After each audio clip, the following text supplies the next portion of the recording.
En la carta de Santiago, capítulo 2, versículos del 15 al 16, dice así: si un hermano o una hermana están desnudos y carecen del sustento diario, y alguno de vosotros le dice: id en paz, calentaos, saciaos, pero no les dais lo necesario para el cuerpo, ¿de qué sirve?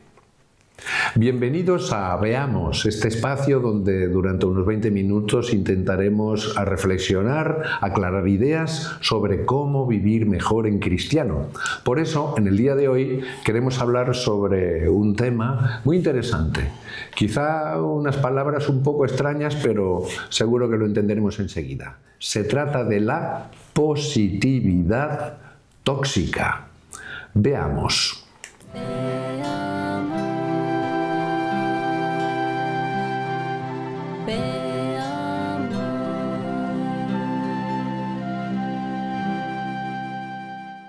Saludamos con afecto a todos los televidentes que nos veis desde cualquier lugar del mundo. Y tenemos este lujo de invitaros, como siempre, a esta que es vuestra casa, Nazaret TV, que desde ahora también es vuestra casa. Como siempre, tenemos entre nosotros al Padre Enrique, que nos iluminará sobre este tema tan interesante que seguramente nos hemos encontrado nosotros también en la vida, en las conversaciones, en la vida normal e incluso en la vida cristiana, que es esta positividad tóxica, es decir, esta especie de intento de ser optimistas y positivos un poco más allá del sentido común. Por eso el Padre Enrique ahora nos iluminará y veremos cómo podemos realmente ser positivos en medio de circunstancias que no nos invitan a ello, ¿verdad, Padre Enrique? Bueno, es un tema un poco extraño en el fondo, porque es el problema de la empatía o no empatía de cara a la gente. ¿La empatía en qué sentido? Hay gente que huye de los problemas. Entonces, cuando alguien tiene problemas, ha de hacer como si no existiesen esos problemas. Y entonces hay que ver siempre la parte positiva, la parte negativa no existe, o no se puede ver, o entonces eres negativista, o eres lo que sea.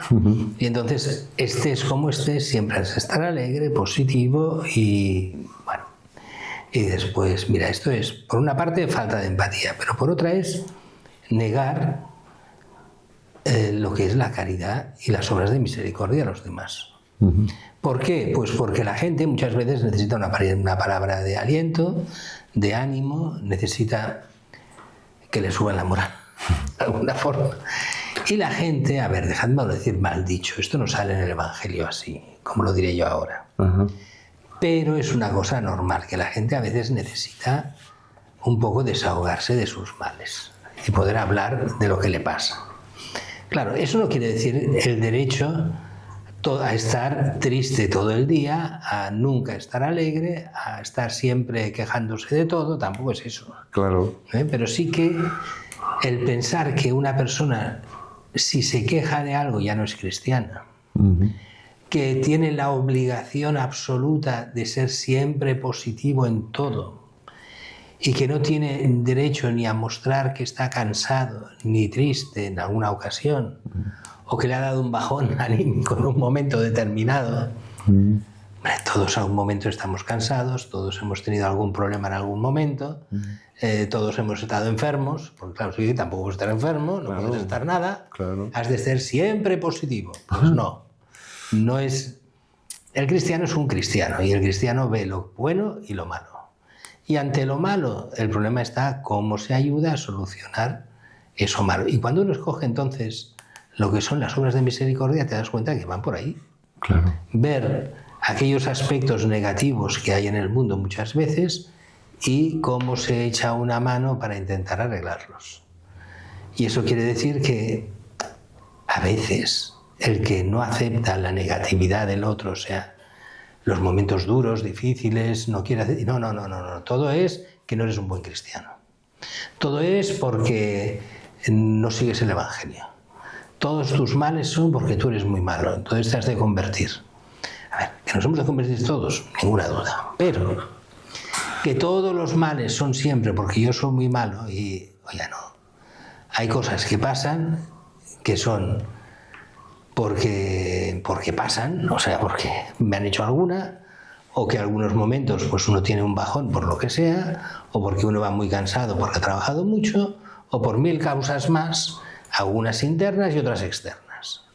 Entonces, el querer hacer ver que si uno está mal en un momento determinado siempre es culpa tuya, por lo cual eres una mala persona, es cansino. Y es cansino porque en el fondo lo que está diciendo es: no me metas en líos. Si yo veo que estás mal, tengo que ayudarte de alguna forma. Yo no quiero ayudarte. Así que el problema es tuyo. ¿Me explico? No es mío, es tuyo. Es una forma egoísta de ver al otro. Entonces, claro, por eso llamamos que es tóxico, porque lo que hace es fastidiar a todo el mundo. Entonces, todo el mundo es malo, todo el mundo hace las cosas mal, yo sí que soy bueno. Y después te das cuenta que al final todos tenemos momentos malos. No hay nadie que sea perfecto en todos los momentos, ni muchísimo menos. Claro, porque si tener momentos malos es ser poco cristiano, nuestros televidentes se acordarán de aquellos textos del Evangelio, por ejemplo, en que Jesús, contemplando a Jerusalén, lloró, por ejemplo, o cuando estuvo en el entierro de Lázaro, bueno, que llevaba ya 4 días enterrado, ¿verdad?, que llegó allí y dicen los testigos evangélicos que Jesús lloró. Claro, no podemos decir que porque el Señor estuviera triste, pues era poco cristiano. Bueno, el Señor no era cristiano, era Cristo. Entonces claro, era más que cristiano. Claro. Entonces, claro. O sea que el Señor también tenía sus momentos tristes y no los escondió tampoco. Pero es que el ser humano lleva a momentos tristes, a momentos de dolor, a momentos de alegría. No, aquí debe pensar que solo yo soy cristiano, por tanto, siempre estaré alegre. Porque si Dios ha resucitado y si Cristo ha resucitado y nos da la gracia, uno siempre estará alegre, perfecto, contento. Pues no. Habrá momentos que sí, claro, y habrá momentos que no. Momentos que no. O sea, claro, cuando hay un accidente grande, cuando se mueren los seres queridos, cuando tienes un disgusto por un hijo, por un hermano, o por lo que sea, disgustos graves incluso a nivel moral. Es normal que uno sienta en algún momento tristeza o preocupación, o que tenga problemas, o cuando hay problemas económicos incluso, o de otro tipo. Quiero decir, hay momentos en los que no todo es... Entonces a mí me molesta mucho cuando te viene el sabiondo de turno, o es que tú estás mal porque todo esto es fruto de tus pecados y te has de convertir porque, claro, tú has hecho algunas de... Encima de triste te culpabiliza. Y te culpabiliza. Te hunde más. Entonces tú eres el malo si estás triste y tú solo eres bueno si siempre estás alegre. Es cierto que cuando hay una sana alegría y hay gente que tiene una capacidad de no mostrar el dolor y mostrarse alegre, incluso en momentos muy difíciles. Pero eso es una gracia, eso no es lo normal. Entonces, que tengas que atacar a la gente porque no es feliz todo el día, mira, oye, en el cielo ya seremos felices todo el día. Un poco esto recuerda aquello que decía la Virgen a Bernadette, ¿no? Te prometo que serás feliz, pero no aquí. Pero no aquí. En el cielo. Pues en el cielo seremos felices. Aquí habrá momentos buenos, momentos mediocres, momentos malos. Claro. Y a todo eso hay que superarlos, claro. Pero superarlos no quiere decir que en ese momento tú no sientas tristeza, que cuando estás enfermo no sientas dolor. No, cuando hay eso, pues cuando no hay sientas. dolor, hay dolor. Es Claro. que no se puede. Cuando hay dolor, hay dolor. Cuando hay tristeza. Cuando las cosas vienen mal dadas, hay momentos de bajón. Y después todo eso estamos para superarlo, sí. Y a eso ayuda la gracia a superarlo también. Y que uno no se puede hundir en el propio dolor. Yo esto lo recuerdo, lo que lo explicaba muy bien Juan Pablo II, ¿no? Cuando decía, ante los momentos de dificultad no tenemos derecho a hundirnos. No quería decir que viviésemos en una eterna alegría, no. En los momentos difíciles no te hundes, sino que luchas. Y no tienes derecho a dejarte ir. Y decir, bueno, ya se nos ha acabado todo, ya de aquí al suicidio. No, ¿Me explico? O a la depresión profunda. No tienes derecho a eso. Has de luchar, pero eso no quiere decir que estés alegre y contento en medio de todas las dificultades. Ojalá puedas estarlo, pero que si no lo haces estás en un pecado grave, porque quiere decir que eres un desgraciado. Dices, oiga, antes de juzgar y condenar a la gente, veamos la situación de cada uno. Y hay gente que se lo pasa muy mal en esta vida. Quiero decir, eso de juzgar fácil, claro, no es justo. Entonces, claro, esa mentalidad, tú eres cristiano, has de estar siempre alegre. Hombre, ojalá, pero no es tan fácil. No es tan fácil y a veces no es humano. O sea, cuando tú tienes gente que realmente se lo pasa mal, es como un insulto decir, no, si tú eres cristiano, has de hacer buena cara en este momento, no quejarte de nada y hacer una sonrisa amplísima porque tú eres cristiano. Y dices, yo soy cristiano y me fío de mi Señor. Y me fío que saldré de esta. Y me fío de que todo lo que Dios hace al final es para mi bien. Pero la estoy pasando mal. Y la paso mal. Claro, exactamente. Así de claro. De todos modos, también es verdad que a veces, padre, al menos yo tengo esa sensación, a ver qué le parece a usted, de que a veces hay cristianos que se encuentran con una persona que lo está pasando mal, ¿no? Y yo qué sé, por ejemplo, tiene una depresión, ¿no? Y le dicen, hombre, anímate, hombre, no estés deprimido, que es que esto es lo peor que se puede decir. Y a veces incluso yo sospecho, no sé si me explicaré bien, lo voy a intentar, que a veces una persona se acerca a otro hermano, ¿verdad?, que lo está pasando mal, pero no se quiere meter en su dolor porque le da miedo que llegue ese dolor del otro a llegar también a mi corazón. Y entonces a mí me parece que es como un poco egoísta, en el sentido de que si una persona está sufriendo un momento de dolor, hazte cargo de su dolor en la medida de lo posible, que te explique lo que siente, para que no se sienta solo en su dolor. Y entonces a partir de ahí siempre hay una palabra que decir. Pero desde fuera, sin que se sienta entendido y querido, eso es como un escape, como una cobardía, como una trampa. Bueno, muchas veces es una autodefensa de mucha gente. Bueno, mira. Porque hay gente que no entiende el dolor del otro y no quiere entenderlo, porque tiene miedo a sufrir como sufre el otro. Pues entonces eso no... Es en parte egoísmo, pero en parte es autodefensa. Vale. De decir, a ver, esta persona, yo no entiendo, por decir, no entiendo la depresión. Si me pongo a hablar con una persona deprimida, que no me coja depresión a mí. Que me contamine al revés, ¿verdad? Es como si fuera contagioso. Claro. ¿No? Que no lo es. No se contagia. Bueno, se puede contagiar. En el sentido de que si uno está solo con deprimidos todo el día, al final te puede coger una depresión también a ti. pero cuando se deja uno ir. Entonces hay gente que para protegerse de los problemas, pues prefiere negarlos. ¿Tú tienes problemas? No, es que tú te los creas. Tú te los haces. Tú deberías estar alegre porque el cristiano es siempre alegre. Y hemos de estar alegres con todos. Si no, ¿cómo podemos luchar contra los problemas? Claro, una persona que coge depresión, le dices estas cosas y está en depresión, y que no. Una persona que está en luto riguroso y ha caído en esas depresiones, que son buenas en algunos casos, que son las del luto riguroso. Claro. No le dices, has de estar alegre. Oiga, no está para estar alegre en ese momento. Ya llegará, ya le pasará, pero no en ese momento. Otra cosa es que digas, mira, has de ser consciente de que esto es momentáneo, de que eso te pasa ahora, pero eso se puede superar, eso sí. Pero decir, no, esto es un problema que tienes ahora, pero porque es culpa tuya, y si no te pones ahora alegre, eres porque tú no quieres. Entonces, no, eso fastidia. Y después también pasa porque esos mismos que en ese momento exigen a los demás estar alegres, entonces te exigen a los demás que el día que ellos están tristes, tú has de estar triste con ellos. Hola. ¿Me explico? Porque ellos son el centro del universo. Entonces todo ha de ser como ellos quieren. La negatividad tóxica. Claro, todo lo que es tóxico es malo. Claro. Es negatividad, aunque le llamamos positividad tóxica, pero en realidad la positividad tóxica, lo que es tóxico, al final siempre es negativo. Claro. Entonces, al final es esa toxicidad de que cuando yo estoy bien, todos han de estar bien porque yo no quiero meterme en los problemas de los demás para que no me afecten, pero a la vez, si yo estoy mal, todos han de estar mal porque no tienen derecho a estar bien. Y eso también es fruto de una cosa de la otra, ¿eh? Entonces es esa personalidad que todo el mundo ha de estar a lo que yo diga, a cómo estoy yo, y eso es complicado.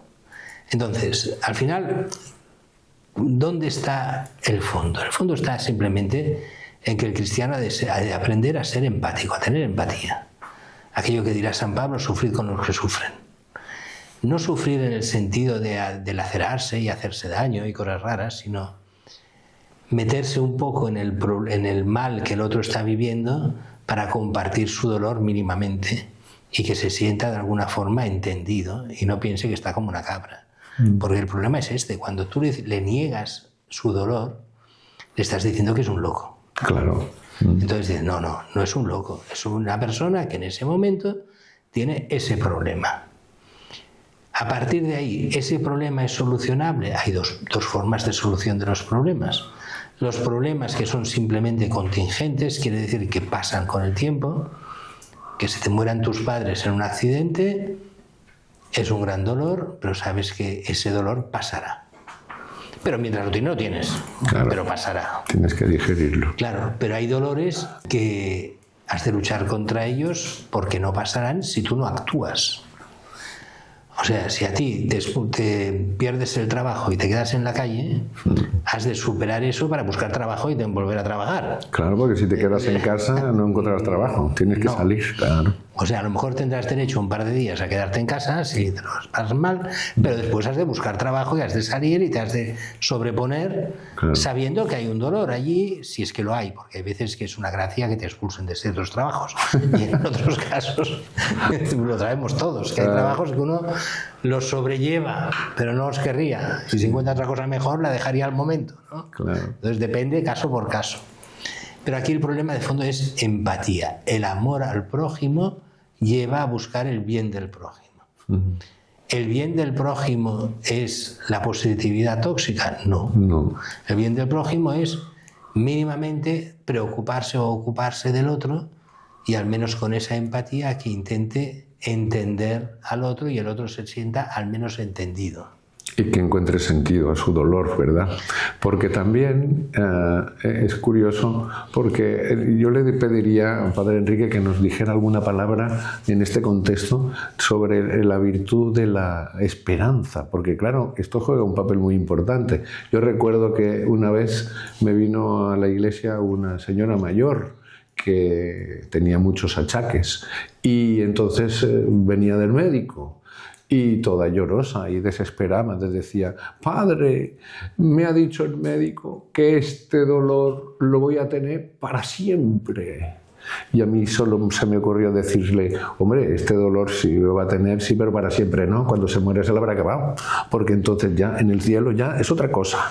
Si va al cielo es otra cosa. Sí, exactamente. Sí. Yo no sé si le sirvió de consuelo o no, pero se quedó un poco, porque claro, la visión que tenemos los cristianos en Cristo, ¿verdad?, sobre las dificultades de la vida, el dolor y todo lo que nos hace sufrir, es que en Cristo tiene un final. Sí, hay dos esperanzas. Hay dos esperanzas diferentes, una esperanza humana y una esperanza divina. Eso le quería preguntar. Hay una esperanza humana, y hoy más que nunca, en las enfermedades. Por ejemplo, recuerdo el caso de una señora que la desahuciaron por un cáncer. Uy.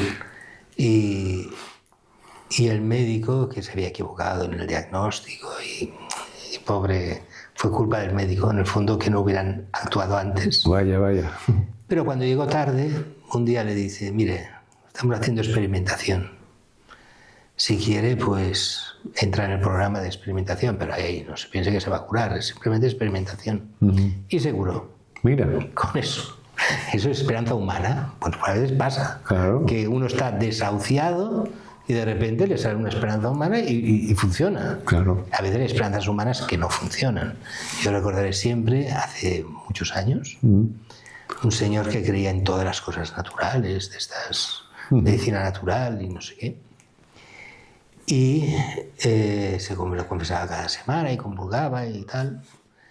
Pero él convencidísimo de que se iba a curar con remedios naturales. Y se murió. Naturalmente se murió. Pero se murió y más rápido de lo que parecía. Uy. Me explico. Duró pocas semanas. Uy, va. Pero nunca se sabe. Hay gente que le va muy bien algunas cosas. Hombre, los remedios naturales contra el cáncer yo creo que no funcionan. Pero yo no soy quien para decirlo, porque no es mi campo, ¿no? Pero yo no he visto nunca que hayan funcionado. La medicina está actuando muy bien en eso. Pero esos son remedios, o sea, es esperanza natural. Hay la esperanza sobrenatural, que es que sabemos que ante el pecado y ante la muerte hay uno que la ha vencido, que es Cristo. Y que nosotros, por mal que estemos, tenemos esa esperanza de llegar a la vida eterna con Cristo.